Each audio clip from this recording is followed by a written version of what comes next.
Les derniers passagers viennent tout juste d'embarquer. Le vieux vapeur peut quitter son quai et laisser la grouillante Istanbul s'effacer doucement derrière lui.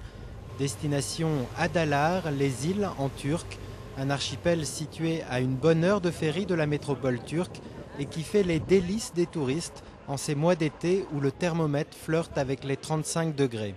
On nous a dit que c'est vraiment très beau à voir et qu'il ne fallait pas quitter Istanbul sans y être allé. Moi, je m'attends à découvrir un lieu sans voiture, surtout qu'en Israël, on n'a pas de tels endroits. Et c'est vrai que sur les 4 îles habitées de l'archipel, les voitures sont interdites.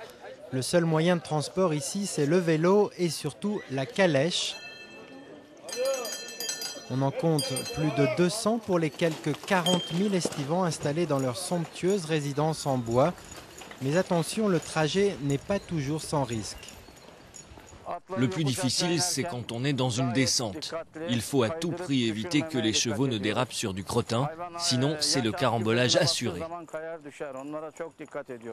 Après le taxi, c'est à pied ou même en âne qu'il faut gravir la dernière montée qui mène au sommet de l'île. Un sommet d'où l'on aperçoit au loin Istanbul, mais aussi l'occasion de découvrir le petit monastère grec Saint-Georges, devenu au fil du temps un important lieu de pèlerinage. Je me souviens d'une femme qui est venue de tout en bas à genoux pour tenter d'obtenir la guérison de son fils. On a toutes sortes de pèlerins. Parfois on peut parler de miracles, et puis parfois ça ne marche pas.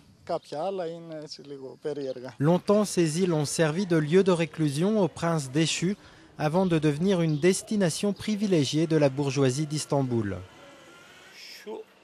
Sur cette petite île, vous pouvez trouver des gens qui parlent toutes les langues, des gens de toutes les religions et de toutes les races.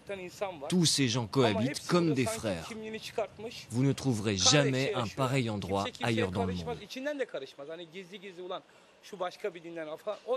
Un endroit de rêve donc, mais qui présente quand même un gros défaut. C'est ici que le risque de séisme serait le plus important. Mais apparemment, il n'y a pas de quoi déranger un chat.